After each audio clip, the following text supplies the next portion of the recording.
Juan, a las 7 iglesias que están en Asia, gracia y paz a vosotros, del que es y que era y que ha de venir, y de los 7 espíritus que están delante de su trono, y de Jesucristo, el testigo fiel, el primogénito de los muertos y el soberano de los reyes de la tierra, al que nos amó y nos lavó de nuestros pecados con su sangre, y nos hizo reyes y sacerdotes para Dios su Padre.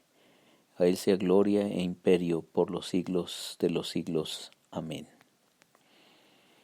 Buenos días, mis queridos hermanos, les habla el pastor Víctor Hugo Juárez, compartiendo los pensamientos devocionales del día de hoy. El texto es por demás extraordinario.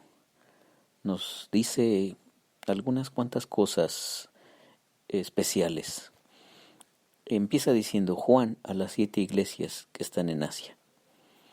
Te he platicado la experiencia que está viviendo el apóstol Juan. Según su historia, una de sus experiencias fue que querían asesinarlo y entonces lo metieron en una olla de aceite hirviendo, una tortura por demás cruel, y milagrosamente sobrevivió. Pensaban que había muerto, pero Juan sobrevivió a esa experiencia. Y en este momento que él escribe a las iglesias, él está también, como te he dicho, en una cuarentena como la que tú y yo ahora estamos, pero él está preso, o sea, está en una isla, alejado de las personas que quiere, alejado de las ovejas que él ha estado cuidando por mucho tiempo, alejado de sus hermanos y por lo tanto preocupado por ellos. Es interesante que cuando estamos en una situación de encierro, justamente empezamos a pensar mucho en nosotros y poco en los demás. Pensamos mucho en cómo resolver nuestra propia vida y cómo resolver nuestros propios problemas y cuándo se nos van a acabar esos problemas, porque ya nos urge que se nos acaben. Pero la experiencia de Juan es diferente. Después de haber pasado tanto tiempo como pastor, como obispo de las iglesias de Asia Menor, su grande deseo no es él estar mejor. Su grande deseo es comunicar unas palabras de ánimo, de aliento a sus feligreses, a sus ovejas. Decirles palabras de esperanza, decirles palabras de valor ante toda esa persecución que ellos están padeciendo. Entonces, en su encierro, lo que él está queriendo hacer es llevar un mensaje poderoso que pueda levantar el corazón de estas personas para que ellos puedan seguir haciendo lo que tienen que hacer. Y entonces, ¿qué crees? ¿Cuál es el mensaje más grande que necesitamos en una época de encierro como la que Juan está viviendo? ¿O cuál es el mensaje más poderoso que necesitamos en una época de crisis como la que los hermanos del siglo I están viviendo? ¿Cuál es el mensaje más poderoso que necesitamos en épocas de desesperanza como la que están atravesando los cristianos en el siglo I? El mensaje más grande, las palabras más grandes, los pensamientos más grandes tienen que enfocarse desde Dios y tienen que enfocarse en Dios. Y por eso habla de Dios. Da un mensaje que tiene que ver con Dios. Dice así: gracia y paz a ustedes, del que es y que era y que ha de venir. De Dios, por supuesto. Gracia y paz. Esto que Dios trae con Él para las personas que son sus hijos o que somos sus hijos, Él nos trae gracia y Él nos trae paz.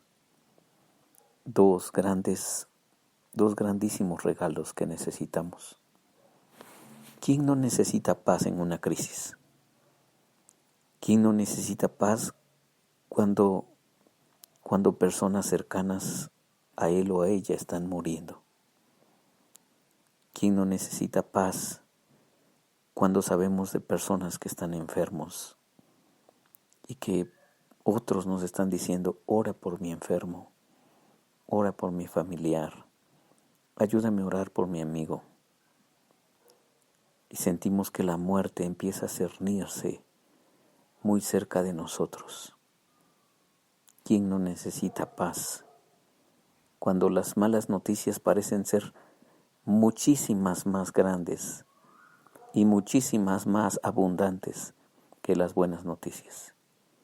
¿Quién no necesita paz? Pero, ¿sabes? No podemos generar la paz por nosotros mismos. No podemos gestar la paz desde adentro de nosotros. No, esa paz tiene que venir de alguien externo.